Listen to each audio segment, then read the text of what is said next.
नमस्कार, स्वागत है आपका इंडिया न्यूज पर। अब इंडिया न्यूज की विशेष मुहिम, विशेष कार्यक्रम इंडिया न्यूज की कोविड ओपीडी। कोरोना संकट के बीच अब म्यूकोमाइकोसिस यानी ब्लैक फंगस को लेकर लोगों में डर देखा जा रहा है। ब्लैक फंगस के अब तक करीब 12,000 से ज्यादा मामले सामने आ चुके हैं। देश के 24 राज्यों में ब्लैक फंगस के मामले हैं। इन राज्यों ने इसे महामारी घोषित कर दिया है। डॉक्टरों के मुताबिक ब्लैक फंगस सिर्फ अधिक स्टेरॉयड लेने से ही नहीं हो रहा है, बल्कि अधिक जिंक टैबलेट लेने और ज्यादा भाप यानी स्टीम लेने से हो सकता है। आंख, नाक और जबड़ों के बाद आंखों पर अटैक करने वाला इस बीमारी से मरीज जिंदगी भर के लिए अंधा भी हो सकता है। हालांकि सभी राज्य इस बीमारी को लेकर अलर्ट पर हैं, लेकिन इस बीमारी के इलाज के लिए इस्तेमाल में होने वाली एम्फोटेरिसिन बी इंजेक्शन की कमी की वजह से कालाबाजारी बढ़ गई है, जिससे लोगों की चिंताएं और बढ़ गई हैं। वहीं अमेरिका के सेंट लुइस में Washington university school of medicine ने कोविड-19 से रिकवर हो चुके मरीजों पर एक स्टडी की है। इसके आधार पर रिसर्चर्स ने दावा किया है कि माइल्ड सिम्टम्स से रिकवर होने के कुछ महीनों बाद भी शरीर में इम्यून सेल्स वायरस के खिलाफ एंटीबॉडी बना रहे हैं, यानी ये सेल्स जिंदगी भर शरीर में रहेंगे और इस दौरान कोविड-19 इन्फेक्शन के खिलाफ एंटीबॉडी बनाते रहेंगे। यानी ये सेल्स कोविड-19 इन्फेक्शन के खिलाफ पूरी जिंदगी प्रोटेक्शन देते रहेंगे। हालांकि अभी रिसर्च शुरुआती है, लेकिन अगर ऐसा होता है तो ये कोविड के खिलाफ एक बड़ी सफलता होगी। इंडिया न्यूज ओपीडी में हम इस पर भी चर्चा करेंगे, तो अगले 1 घंटे तक आप हमारे साथ बने रहिए। पश्चिम बंगाल के सिलीगुड़ी में ब्लैक फंगस के 2 महिलाओं की मौत हो गई। ये दोनों नॉर्थ बंगाल मेडिकल कॉलेज में भर्ती थी। दोनों को पहले कोरोना हुआ, लेकिन बाद में ठीक हो जाने के बाद उनमें ब्लैक फंगस के लक्षण देखे गए।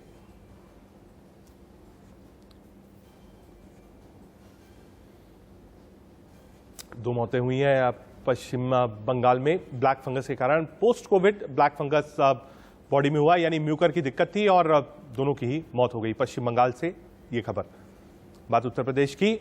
यूपी में बढ़ते ब्लैक फंगस के मामलों को लेकर यूपी के मंत्री सुरेश खन्ना मीटिंग ली और इससे निपटने के उपायों पर चर्चा की। साथ ही उन्होंने कहा कि इस बीमारी के निपटने के लिए हर संभव प्रयास किया जा रहा है, जिसमें कि इससे जल्द निजात पाया जा सके। वहीं उड़ीसा के सीएम नवीन पटनायक ने ब्लैक फंगस को लेकर भुवनेश्वर में सरकारी अधिकारियों के साथ बैठक करी। 2 तस्वीरें दोनों राज्यों की हैं, कैसे राज्य फ्रंट फुट पर है और ब्लैक फंगस से लड़ने की तैयारी कर रहे हैं।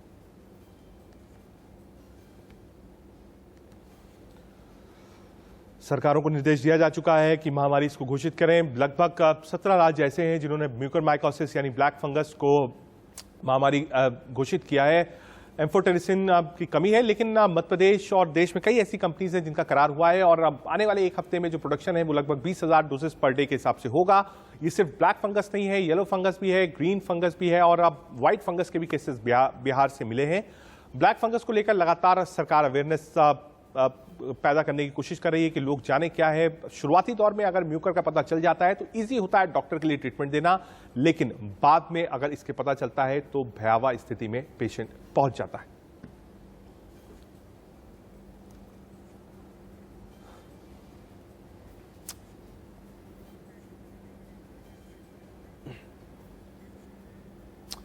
लगातार ऑक्सीजन के यूज, स्टेरॉइड्स के यूज और जिनकी इम्यूनिटी बहुत डाउन है उनको म्यूकर आसानी से पकड़ लेता है। आगे बढ़ते हैं। गुजरात और महाराष्ट्र के बाद राजस्थान में भी ब्लैक फंगस के मामले बढ़ते जा रहे हैं। खौफ में क्यों जीते हैं ब्लैक फंगस के मरीज, इस पर मनोचिकित्सक डॉक्टर अखिलेश जैन से बातचीत की। इंडिया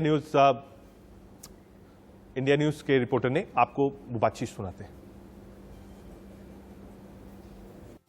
कोरोना को खत्म करने के लिए लगातार प्रयास किए गए, चिकित्सक फील्ड में उतरे, साथ ही साथ सरकार की ओर से भी मॉनिटरिंग की गई। अब ब्लैक फंगस का कहर बढ़ने लगा है तो लोगों में अलग ही मानसिकता हो गई है। क्या इन बीमारियों से हम निकल पाएंगे? मेरे साथ मनोचिकित्सक डॉक्टर अखिलेश जैन मौजूद हैं। सर, एक अलग ही भय लोगों में इन दिनों देखने को मिल रहा है। कोरोना, ब्लैक फंगस, अलग अलग बीमारियां आ रही है। किस तरह की मानसिकता देखने को मिल रही है लोगों में? देखिए, निश्चित रूप से ये बहुत बड़ी आपदा थी जिससे हम लोग, सरकार, चिकित्सा जगत, जितने फ्रंट वॉरियर्स हैं, चाहे वो पुलिस हो, डॉक्टर्स हो, पैरामेडिकल्स हो या आम जन हो, सबने मिलकर के इस पर काफी हद तक काबू पाया है। इस दौरान में चूंकि एक बहुत बड़े वृहद स्तर पर और बहुत तेजी से फैली थी, लोगों में भय, चिंता, घबराहट होना, नींद में परेशानी होना, डर रहना, आशंकाएं बनी रहना, इस तरह के भाव थे। और चूंकि पार्शियल लॉकडाउन भी था तो लोगों में कहीं ना कहीं एक फाइनेंशियल एस्पेक्ट को लेकर के, एक जो लॉकडाउन में जो लोग घर में थे उसको लेकर के जो सोशल कनेक्टेडनेस में कमी थी, उन सबको लेकर के कहीं ना कहीं उनमें चिंता, अकेलापन, इस तरह के लक्षण निश्चित रूप से आना स्वाभाविक सा था। अब साथ में जब से ब्लैक फंगस का एक जो डायग्नोसिस अब सामने आया है, उससे अगर आप देखेंगे तो लोगों में जो ठीक हो रहे हैं, देखिए पहले जो रिकवर हो जाता था व्यक्ति, उसमें एक बड़ा उत्साह होता था, एक बड़ी खुशी होती थी, लेकिन कहीं ना कहीं जब से ब्लैक फंगस का जो एक नया डायग्नोसिस है, उसके बाद लोगों में कहीं ना कहीं इस तरह का डर सा बैठ जाता है कि मैं ठीक तो हो गया हूं, तो अगर मुझे स्टेरॉइड चला था या मेरे डायबिटीज थी, तो कहीं ना कहीं उनमें एक इस तरह का भय होना, घबराहट होना कि क्या मेरे कहीं ऐसी बीमारी तो नहीं हो जाएगी। जबकि आप देखिए अभी इसके बहुत अत्यधिक केस नहीं आए हैं, इसलिए इसमें बहुत ज़्यादा घबराने की जरूरत नहीं है। इसका समय रहते अगर डायग्नोसिस कर लिया जाता है तो इसका इलाज भी है और इसके सफल इलाज हो भी रहे हैं। तो इसमें लोगों को बहुत ज़्यादा घबराने की जरूरत नहीं है। अगर उनको कोई इस तरह के लक्षण महसूस होते हैं तो चिकित्सक से सलाह लें, इसका इलाज संभव है। पैनिक होने की जरूरत नहीं है, घबराहट बिल्कुल पैदा करने की जरूरत नहीं है। अस्पताल में हालांकि जो कोरोना पेशेंट एडमिट हुए थे, रिकवर भी हुए, लेकिन रिकवर होने से पहले वो मनोचिकित्सक की सलाह लेना वाजिब समझ रहे हैं। अधिकतर अस्पताल में चाहे सरकारी हो चाहे निजी हो, वहाँ मनोचिकित्सक की सलाह लेकर ही अस्पताल से बाहर जा रहे हैं। क्या लगता है कि अभी भी क्या सभी मरीजों को मनोचिकित्सक की आवश्यकता है, क्योंकि अलग ही वातावरण बन गया है? देखिए, मनोचिकित्सक की सच अगर उसको कुछ इस तरह के अवसाद, एंग्जाइटी, घबराहट या ओसीडी इस तरह के लक्षण है तो निश्चित रूप से उसको इलाज की भी जरूरत है। जहां तक काउंसलिंग का सवाल है, निश्चित रूप से अगर आप उनकी काउंसलिंग करते हैं, जैसे हमारा ईएसआई हॉस्पिटल है, यहाँ पे हमने पेशेंट्स की समय समय पर हम काउंसलिंग करते रहते थे। हम वार्ड्स में कॉल आती थी तो पेशेंट्स को देखने जाते थे और उसका बहुत सकारात्मक प्रभाव आता है। जब आप व्यक्ति के साथ बातचीत करते हैं, उसके साथ संवाद स्थापित करते हैं जो ऑलरेडी आइसोलेशन में है या जिसका इलाज चल रहा है, तो कहीं ना कहीं उसमें जो एक अनजाना डर है या जो भय है उसको लेकर के उसमें जो घबराहट की स्थिति रहती है, जब आप उसके साथ संवाद करते हैं और उसको जो इसका सकारात्मक पहलू बताते हैं कि भाई आप आसानी से ठीक हो सकते हैं, इलाज उपलब्ध है, तो कहीं ना कहीं उस व्यक्ति के मन में एक सकारात्मकता पैदा होती है और उसमें अपनी बीमारी से लड़ने का जज्बा पैदा होता है और निश्चित रूप से इसका फर्क उसके जो इलाज है उस पर पड़ता है और वो ज्यादा आसानी से ठीक होता है। मनोचिकित्सक को आपने सुना, सबसे बेहतर है, ठीक है इन्फेक्शन फैल सकता है, आपको अपने आप को बचाना है, लेकिन अगर कोई जानकार फैमिली में कोविड पॉजिटिव होता है या म्यूकर की बीमारी से ग्रसित होता है, सबसे ज़्यादा ज़रूरी होता है कि आप उसको एक मॉरल सपोर्ट दें, उसको अकेले बिल्कुल मत छोड़िए। एक डॉक्टर्स का बड़ा पैनल हमारे साथ है, डॉक्टर प्रदीप जैन है पीडियाट्रिशियन हमारे साथ ही साथ डॉक्टर नवीन कपूर होंगे पीजीआई रोहतक से। अपने पैनल की तरफ चलते हैं और इस चर्चा को आगे बढ़ाने की कोशिश करेंगे कि कैसे म्यूकर से बचा जा सकता है, प्रिवेंशंस क्या है म्यूकर के लिए और पोस्ट कोविड क्या दिक्कतें आजकल आ रही हैं, क्योंकि केसेस जो हैं वो पोस्ट कोविड के सबसे ज्यादा आ रहे हैं। दोनों डॉक्टर हमारे साथ हैं। शुरुआत करूंगा डॉक्टर प्रदीप जैन आपसे। सर, म्यूकर के केसेस लगातार बढ़ते जा रहे हैं और ठीक है सरकारें अवेयरनेस फैला रही हैं, डॉक्टर्स भी जागरूक करने की कोशिश कर रहे हैं, लेकिन केसेस रुक नहीं रहे म्यूकर के। ये एक आप कह सकते हैं अलार्मिंग साइन है, एक पैनिक बटन है हेल्थ सिस्टम के लिए। सबसे पहले इंडिया न्यूज के दर्शकों को मेरा नमस्कार जी। निश्चित तौर पे कोविड इन्फेक्शन होने के बाद में हाँ। कई तरह की नई समस्याएं सामने आ रही है, उनमें से म्यूकोरमाइकोसिस भी एक है। सौभाग्य से मैं चाइल्ड स्पेशलिस्ट हूँ और हमें बच्चों में इतनी ज्यादा गंभीर न तो कोविड देखने को मिला है हाँ। अभी तक, और म्यूकोरमाइकोसिस की भी केसेस उसमें कम है। अब ये म्यूकोरमाइकोसिस के केसेस कोविड रिलेटेड या कोविड से ट्रीटमेंट रिलेटेड कॉम्प्लिकेशंस की कैटेगरी में आता है। निश्चित तौर पे पहले भी कभी जब हमें किसी भी व्यक्ति को दूसरी सिचुएशन में लंबे समय तक एंटीबायोटिक्स या लंबे समय तक स्टेरॉइड्स देने पड़ते थे, तो ये एक आम सेकेंडरी कॉम्प्लिकेशन होता था, को एक्सिस्टिंग फंगल इन्फेक्शन। हाँ। और कई सिचुएशंस में हम लोग एंटी फंगल प्रोफाइलैक्सिस भी दिया करते थे। तो इस वजह से ये तो एक एक्सपेक्टेड मतलब समझ लीजिए एक तरफ हुआ है और एक तरफ खाई है। कोविड के पेशेंट्स को बचाने के लिए सारी दवाइयां बहुत इंपॉर्टेंट है एक्यूट फेज में, उन्हें इसके कॉम्प्लिकेशंस भी झेलने पड़ रहे हैं। ठीक है, आपकी बात सही है कि नंबर ऑफ पेशेंट्स काफी ज्यादा है, बहुत अलार्मिंग है। देखिए वेव्स कोविड हमने यूएस में भी देखी, यूके में भी देखी, ऑस्ट्रेलिया में देखी, लेकिन म्यूकर के जितने केसेस इंडिया में आ रहे हैं ये चौंकाने वाले हैं। और मुझे लगता है कि कुछ दिनों में शायद WHO को बताना पड़ेगा कि हाँ आखिर इतने ज्यादा केसेस क्यों हैं। लोग कहते हैं कि शायद गलत ऑक्सीजन यूज करी है, इंडस्ट्रियल ऑक्सीजन का यूज हो गया है, स्टेरॉइड्स ज्यादा ले लिए लोगों ने घर पर। जिनकी कोमॉर्बिडिटीज है या फिर इम्यून सिस्टम कॉम्प्रोमाइज है उनको ज्यादा हो रहा है। हालांकि कहा जाता है कि अनकंट्रोल्ड डायबिटिक्स में हिंदुस्तान कैपिटल अगर कहा जाए तो गलत नहीं होगा डॉक्टर जैन, लेकिन केसेस हिंदुस्तान में सबसे ज्यादा है। आप देखिए कोई ऐसा राज्य नहीं है जहां पर केसेस ना हो। तो इसका मतलब ये है कि अगर इतने रिपोर्टेड केसेस हैं गवर्नमेंट के आंकड़ों के हिसाब से, तो कई केसेस ऐसे होंगे जो पता भी नहीं चलते। अभी मैं खबर ही आपको बता रहा था इंडिया न्यूज पर कि बंगाल में 2 महिलाएं थी, दोनों को म्यूकर था, बाद में पता चला हॉस्पिटलाइज्ड एंड दे कोलैप्स्ड। तो ये एक बहुत मतलब गंभीर विषय हो गया है कि एक तरफ आदमी कोविड से लड़ रहा है, कोविड से वो ठीक हो जा रहा है, और बाद में म्यूकर जैसी बीमारी उसको पकड़ ले रही है, और पोस्ट कोविड कॉम्प्लिकेशंस बहुत ज्यादा हो रहे हैं। डॉक्टर साहब बहुत ज्यादा हो रहे हैं, आप बिल्कुल सही कह रहे हैं। हमारे देश में 2 तरह की समस्याएं हैं। एक तो ये है कि हमने बहुत हमेशा से देखते हैं और अभी भी काफी हो रहा है कि लोग सेल्फ ट्रीटमेंट ले रहे हैं। हाँ। जैसे परिवार में किसी एक व्यक्ति को कोविड का हुआ, उसको एक प्रिस्क्रिप्शन मिल गया, तो जितनी एक आम आदमी को समझ है उसके हिसाब से उन्होंने अपने आप से ही ट्रीटमेंट लेना शुरू कर दिया। थोड़ा एक ये हमारी कल्चर का एक तरह पार्ट सा बन गया, लोग अपने आप दवाएं ले लेते हैं, तो उसने डॉक्टर को क्या दिखाना, डॉक्टर यही दवाई लिखेगा। हाँ। यहाँ बहुत भारी समस्या हो गई, और उनमें से कई ऐसे व्यक्ति हमने देखे जिनको एक्चुअली नहीं पता उन्होंने क्या लिया, पर अस्पताल या किसी हेल्थ केयर वर्कर के पास पहुंचने से पहले 5-7 दिन तक कुछ ट्रीटमेंट लेके आए हैं। ठीक है। कई तरह के स्टेरॉइड भी शामिल थे, कई तरह के गैर जरूरी एंटीबायोटिक्स भी शामिल थे। कुछ एंटीबायोटिक्स या स्टेरॉइड उस समय दिए गए जब उनका सही समय नहीं था। ठीक है। ये एक ड्रग, ये एक डिजीज है जिसमें हर दवाई को एक टाइमलाइन के हिसाब से देना सबसे असरकारक रहता है। ठीक है। जैसे अगर स्टेरॉइड का रोल आता है तो आमतौर पे 7वें से 10वें दिन के बाद आता है, जब इम्यून फिनोमेना बढ़ता है। ठीक है डॉक्टर साहब, एक मेरा सप्लीमेंट्री सवाल भी है। आप देखिए जो केसेस हैं वो भारतवर्ष में, दिल्ली में, हर तरफ the numbers are going down, कोई सर्ज नहीं है।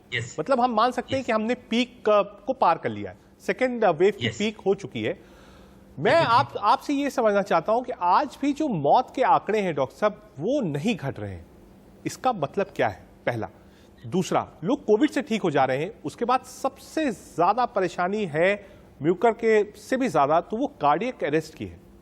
सबसे ज्यादा परेशानी, आप देखिए बिल्कुल ठीक ठाक पेशेंट है, हालांकि कहा गया कि हैप्पी हाइपोक्सीमिया का शिकार हो सकता है, लेकिन सबसे ज्यादा जो दिक्कत है वो पोस्ट कोविड कॉम्प्लिकेशंस में आ रही। ये एक बीमारी है जिसमें post Covid antibody related disorders भी काफी हो रहे हैं। जैसे मैं बच्चों का बताऊं आपको, इन दिनों में हमारे शहर में हम बच्चों में एक विशेष प्रकार की बीमारी जिसे MIS-C, multi system syndrome, MICS, multi system inflammatory syndrome of childhood, इस बीमारी में भी बच्चे की कोगुलेशन, क्लॉटिंग की टेंडेंसी कई गुना बड़ी भी पाई जाती है, और उसका विशेष ध्यान रखना पड़ता है जी। बहुत सारे बच्चों में अभी मेरे पास करीब 3 या 4 ऐसे बच्चे भर्ती हैं जिनमें कोरोनरीज में चेंजेस आने लग गए हैं, क्लॉटिंग टेंडेंसी बढ़ी हुई है। ठीक है, तो अगर ठीक है क्लॉटिंग टेंडेंसी को कंट्रोल नहीं किया जाए। आपको रुकूंगा, एक दर्शक दीपक हमारे साथ हैं दिल्ली से। दीपक, आप सवाल पूछ सकते हैं अपना।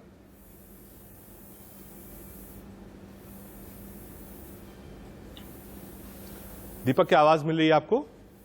जब तक वो सवाल पूछे, मैं ये चीज ऐड करना चाहता हूँ, क्लॉटिंग टेंडेंसी को लंबे समय तक कंट्रोल करना बहुत आवश्यक है। बहुत आवश्यक है, और ये लगातार डॉक्टर उसकी नजर में बनी रहे। बच्चों में तो ये एस्टेब्लिश सिंड्रोम है ही, पर मैं देख रहा हूँ कि हमारे देश के कई फिजिशियंस भी इसी तरह का सिंड्रोम बड़ों में देख रहे हैं। इसमें एक्यूट कोविड से पेशेंट इंप्रूव हुआ, और कुछ दिनों बाद सडनली कोई एक्यूट ड्रास्टिक इवेंट हुई जिसमें हार्ट अटैक हो गया या स्ट्रोक हो गया या कोई जानलेवा दूसरी घटना हो गई।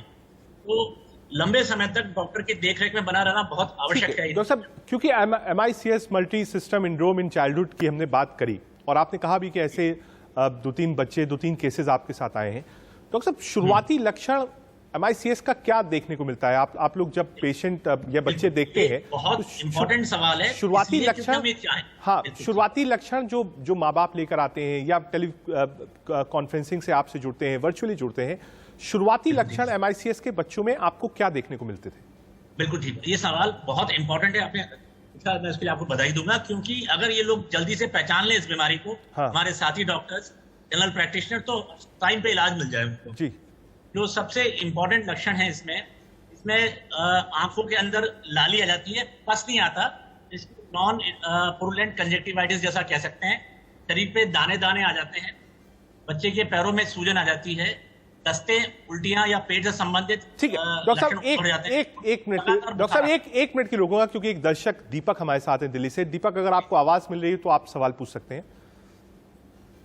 मैं ये जानना चाहता हूँ, मैंने अभी पीछे कोवैक्सीन लगवाई थी। हेलो, पूछिए जी पूछिए। कोवैक्सीन लगवाई थी तो उसका टाइम हो गया है पूरा 4 तारीख को पूरा हो जाएगा। तो अब जैसे कोवैक्सीन है नहीं तो हमें क्या करना चाहिए अब? ठीक है, आप मेरे ख्याल से सेकंड डोज के बारे में पूछ रहे हैं। जी सेकंड डोज के बारे में पूछ रहा हूँ मैं। सेकंड डोज की फर्स्ट और सेकंड डोज में जो गैप का जो इनिशियल गाइडलाइंस में काफी चेंजेस आए हैं और अब ये कह रहे हैं कोवैक्सीन के लिए 6 से 12 वीक के बीच में डोज लगाई जा सकती है। तो आप कुछ दिन और इंतजार कर सकते हैं। हालांकि इन दिनों में रिसर्च चल रही है कि 2 डिफरेंट वैक्सीन लगाई जा सकती कि नहीं जा सकती। जो रिसर्च दूसरे देशों से आई है वो डाटा उसके फेवर में है, परंतु भारत में अभी एक्सेप्ट नहीं किया है, अभी ट्रायल्स चल रही है। ठीक है मेरा डॉक्टर प्रदीप, मैं वापस बच्चों वाली बात पे आऊं क्योंकि ये इंटरेस्टिंग सवाल था, तो मैं थोड़ा सा एनलाइटन होना चाहूंगा।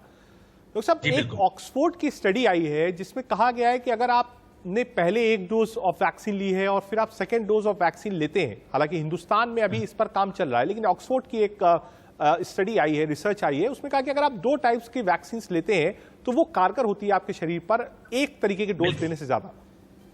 बिल्कुल, अभी जो स्टडीज आई उसमें कई डाटा, कई इंफॉर्मेशन के फेवर में आई है। आप अलग अलग तरह की वैक्सीन लगाएं तो भी अच्छा है और कुछ शायद बेहतर भी हो।